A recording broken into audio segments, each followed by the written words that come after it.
Sir, ಶಬರಿಮಲೆಗೂ ಮಕರ ಜ್ಯೋತಿಗೂ ಇರುವಂತಹ ವ್ಯತ್ಯಾಸಗಳೇನು ಅಂತ? ಮಕರ ಬೆಳಕು, ಮಕರ ಜ್ಯೋತಿ. ಬೆಳಕೇನಿದೆ, ಮಲಯಾಳದಲ್ಲಿ ಬೆಳಕಂದ್ರೆ ಒಂದು ದೀಪಾರಾಧನೆ. ಹಾಗೆ ಜ್ಯೋತಿ ಎಂದಾಗ ನಾವು ನಕ್ಷತ್ರವನ್ನು ಜ್ಯೋತಿಯಾಗಿ ನೋಡ್ತೇವೆ. ಬೆಳಕಂದ್ರೆ ಒಂದು ದೀಪಾರಾಧನೆ. ಸೊ ಆ ಮಕರ ಬೆಳಕೇನಿದೆ, ಪೊನ್ನಂಬಲ ಮೇಡಿಂದ ಸ್ವಾಮಿಗೆ ದೀಪಾರಾಧನೆ ಆಗ್ತಕ್ಕಂಥದ್ದು. ಇದು ಮಲಯಾರಿಯನ್ ಟ್ರೈಬಲ್ ಆದಿವಾಸಿಗಳಿಂದ ಮೊದಲು ಈ ದೀಪಾರಾಧನೆ ನಡೀತಿತ್ತು. ಇತ್ತೀಚಿನ ಕಾಲದಲ್ಲಿ ಅದು ದೇವಸ್ವಂ ಬೋರ್ಡ್ ಆದ ನಂತರ ಅದನ್ನು ದೇವಸ್ವಂ ಬೋರ್ಡು ವಹಿಸ್ಕೊಂಡು ಪಂಬಾ ಮೇಲ್ಶಾಂತಿ ಮತ್ತು ದೇವಸ್ವಂ ಸ್ಟಾಫ್ ಎಲ್ಲ ಅಲ್ಲಿ ಹೋಗಿ ಸ್ಟಾಫ್ ಅವತ್ತು ಈ ಮಕರ ಬೆಳಕನ್ನು ದೇವರಿಗೆ ದೀಪಾರಾಧನೆ ಅಲ್ಲಿಂದ ನಡೆಸ್ತಾರೆ. ಸುಮಾರು 6:35ರಿಂದ 6:45, 6:50 ಸಮಯದಲ್ಲಿ ಈ ದೀಪಾರಾಧನೆ ಮಕರ ಬೆಳಕು ನಡೆಯುತ್ತೆ. ನಕ್ಷತ್ರ ಏನು ಬರುತ್ತೆ ಅದು ಮಕರ ಜ್ಯೋತಿ. ಓಕೆ, ಅದು ಸಮಯ ಒಂದೇ ಇರುತ್ತಾ, ಬದಲಾವಣೆ ಆಗ್ತಾ ಇರುತ್ತಾ ಪ್ರತಿ ವರ್ಷವೂ? ಮಕರ ಬೆಳಕು ಟೈಮ್ ಒಂದು 10 ನಿಮಿಷ ಆ ಕಡೆ ಈ ಕಡೆ ಆಗುವ ಸಾಧ್ಯತೆ ಇದೆ.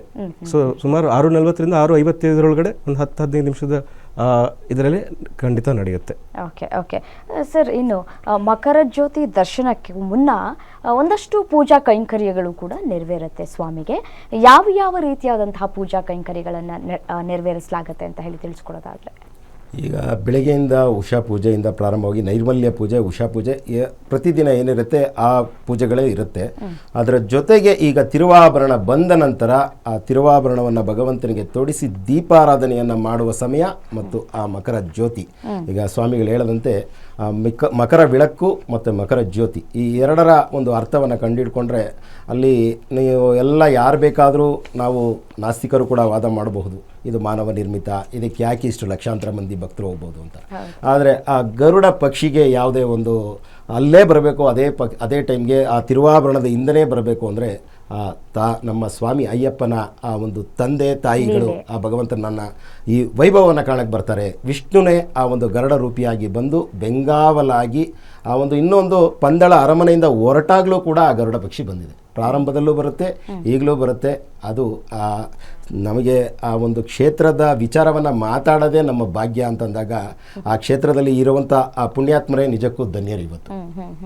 ಸರ್, ಇನ್ನೊಂದು ವಿಚಾರ ಏನಪ್ಪ ಅಂತಂದರೆ ಮಲ ಅರಯನ್ ಸಮುದಾಯದವರೆಗೂ ಕೂಡ ಮತ್ತು ಈ ಜ್ಯೋತಿಗೂ ಇರುವಂತಹ ಐತಿಹಾಸಿಕ ಕೊಂಡಿ ಏನು, ಸಂಬಂಧ ಏನು ಅಂತ ಹೇಳಿ? ಸ್ವಾಮಿಗಳು ಹೇಳದಂತೆ ಇದು ತುಂಬ ಹಿಂದಕ್ಕೆ ಹೋದರೆ ಆ ಒಂದು ಏನು ಮೇಲ್ಶಾಂತಿಗಳು ಮತ್ತು ಆ ಒಂದು ನಂಬೂದಿರಿಗಳು ಪೂಜೆ ಮಾಡೋಕ್ಕೆ ಪ್ರಾರಂಭ ಮಾಡೋರು ಅದಕ್ಕಿಂತ ಮೊದಲಿಂದ ಈ ಒಂದು ಭಗವಂತನ ಶಬರಿಮಲೆ ಕ್ಷೇತ್ರಕ್ಕೂ ಹಿಂದೆ ಆ ಪುರಾಣಗಳಲ್ಲೇ ದೇವಾನುದೇವತೆಗಳು ನಾವೇನು ಪೊನ್ನಂಬಲ ಮೇಡು ಅಂದರೆ ಚಿನ್ನದ ಗುಡಿ, ಪೊನ್ನಂಬಲ ಅಂದರೆ ಪೊನ್ನಿನ ಅಂಬಲ, ಅಂಬಲ ಅಂದರೆ ಮಲಯಾಳಂಬಲಿ ಗುಡಿ ಅಂತ. ಚಿನ್ನದ ಗುಡಿಯಲ್ಲಿ ಆ ಶಾಸ್ತಾನನ್ನು ಆರಾಧಿಸ್ತಾಯಿದ್ರು. ಆರಾಧಿಸುತ್ತಿದ್ದ ಅಲ್ಲಿ ಚಿನ್ನದ ದೇಗುಲವೇ ಇತ್ತು. ಆ ದೇಗುಲದಲ್ಲಿ ಪ್ರತಿದಿನ ದೇವಾನುದೇವತೆಗಳೇ ಆ ಭಗವಂತ ಶಾಸ್ತಾನಿಗೆ ಆ ಎಲ್ಲ ದೇವಾನುದೇವತೆಗಳು ಪೂಜಿಸಬೇಕು ಅನ್ನೋ ಒಂದು ದೇವಾನುದೇವತೆಗಳೇ ಪೂಜಿಸುವಂತಹ ಆ ಶಾಸ್ತಾನ ಅವತಾರಗಳಲ್ಲಿ ಈ ಧರ್ಮಶಾಸ್ತಾನ ಅವತಾರ ಒಂದು.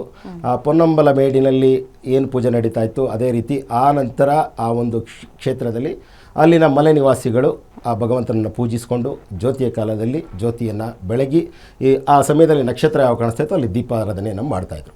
ಅದು ಪ್ರಾರಂಭವಾಗಿ ಬಂತು. ಆನಂತರ ಸ್ವಾಮಿಗಳು ಹೇಳದಂತೆ TDB ಅವರು ಮತ್ತು ಅಲ್ಲಿನ ಒಂದು ವಿದ್ಯುತ್ ಇಲಾಖೆಯವರು ಅವರೆಲ್ಲ ಸೇರಿ ಆ ಒಂದು ಯಾರೊಬ್ಬರಿಗೂ ಕೂಡ ಅವಕಾಶ ಇಲ್ಲ. ಅಲ್ಲಿ ಪೊನ್ನಂಬಲ ಮೇಡಲ್ಲಿ ಯಾವೊಬ್ಬ ಭಕ್ತರಿಗೂ ಕೂಡ ಅವಕಾಶವಿಲ್ಲ. ತುಂಬ ರೆಸ್ಟ್ರಿಕ್ಷನ್ ಪ್ಲೇಸ್ ಇದೆ ಅಲ್ಲಿ ಹೋಗಿ ಆ ಒಂದು ದೀಪವನ್ನು ಬೆಳಗಿಸ್ತಾರೆ. 3 ಸಾರಿ ಕರ್ಪೂರದ ಆರತಿ ಮಾಡ್ತಾರೆ. ಅದೇ ರೀತಿ 3 ಸಾರಿ ನಕ್ಷತ್ರನೂ 3 ಸಾರಿ ಬಂದು ಹೋಗುತ್ತೆ. ಓಕೆ ಓಕೆ ಅದೇ ಬಹಳ ವಿಶೇಷತೆ. ಓಕೆ, ಇನ್ನು ಹಿಂದಿನ ಕಾಲದಕ್ಕೆ ನಾವು ಕಂಪೇರ್ ಮಾಡಿಕೊಂಡ್ರೆ ಈಗಿನ ಕಾಲಕ್ಕೂ ಕಂಪೇರ್ ಮಾಡಿಕೊಂಡ್ರೆ ಏನು ವ್ಯತ್ಯಾಸ? ಯಾಕೆಂದರೆ ಸಹಜವಾಗಿ ಎಲ್ರಿಗೂ ಈ ಪ್ರಶ್ನೆ ಬಂದೇ ಬರುತ್ತೆ. ಹಿಂದಿನ ಕಾಲದಲ್ಲಿ ಈ ಟಿವಿಗಳು, ಮೊಬೈಲ್ಗಳು ಯಾವುದೂ ಇರಲಿಲ್ಲ. ಇದ್ದಿದ್ದು ಒಂದೇ ದೂರದರ್ಶನ.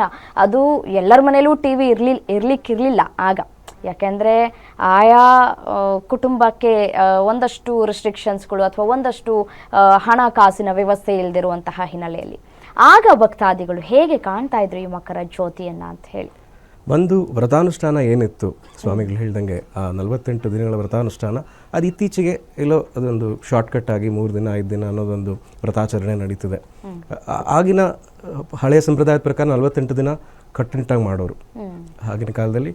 ಸೊ ಹಾಗೆ ಭಕ್ತಿಯಿಂದ ಬರೋರು ಭಕ್ತಿಯಿಂದ ಅಯ್ಯಪ್ಪನ ದರ್ಶನ ಮಾಡಿಕೊಂಡು ಮಕರ ಬೆಳಕು ಮಕರ ಜ್ಯೋತಿನ ನೋಡಿ ಪುನಃ ವಾಪಸ್ ಬರೋರು. ಈಗ ಅದು ಸ್ವಲ್ಪ ಕಟ್ ಶಾರ್ಟ್ ಆಗಿದೆ, ಅಂದರೆ ಹಾಗಾಗಿ ಅದೊಂಚೂರು ಡಿವಿಯೇಟ್ ಆಗಿದೆ ಅಲ್ಲಿ. ಸೊ ಪ್ಲಸ್ ಈ ಸೋಷಿಯಲ್ ಮೀಡಿಯಾ, ಈ ಮೀಡಿಯಾ ಆಕ್ಸೆಸ್ ಬಂದಾಗ, ಮೊದಲು ನೀವು ಹೇಳಿದಾಗೆ ದೂರದರ್ಶನದಲ್ಲಿ ಮಾತ್ರ ನಮಗೆ ನೋಡ್ಲಿಕ್ಕೆ ಲಭ್ಯ ಆಯಿತು. ಅದಕ್ಕಿಂತ ಮುಂಚೆ ಬರೀ ಅಲ್ಲಿನ ದೇವಸ್ಥಾನಗಳಿಗೆ ಫೋನ್ ಮಾಡಿ ಹೇಳೋರು ಈಗ ಜ್ಯೋತಿ ದರ್ಶನ ಆಗಿದೆ ಅಂತೇಳಿ. ಅದನಂತರ ಈ ದೇವಸ್ಥಾನಗಳಲ್ಲಿ ದೀಪಾರಾಧನೆ ನಡೀತಿತ್ತು. ಸೊ ಆ ಕಾಲದಿಂದ ಈಗ ಲೈವ್ ಆಗಿ ನಾವು ಕೂತು ಮಕರ ಬೆಳಕನ್ನ ಮನೇಲಿ ನೋಡ್ತಾ ಇದ್ದೀವಿ. ಸೊ ಆ ಭಾಗ್ಯ ಆಗ ಇರಲಿಲ್ಲ. ಈಗ ಬಹಳಷ್ಟು ಕೋಟಿ ಭಕ್ತರು ಆ ಒಂದು ಜ್ಯೋತಿಯನ್ನು ನೋಡುವಂತಹ ಭಾಗ್ಯ ಸಿಕ್ಕಿದೆ ಅಲ್ವಾ? ನಿಜ, ಖಂಡಿತ. ಎಲ್ಲರಿಗೂ ಮನೇಲೆಲ್ಲ ಕೂತು, ಯಾರಿಗೆ ಹೋಗ್ಲಿಕ್ಕೆ ಆಗಲ್ಲ ಅವ್ರಿಗೂ ಸಹ ಕೂತು ಇಲ್ಲೇ ಮಕರ ಬೆಳಕು ದರ್ಶನ ಮಾಡಬಹುದು.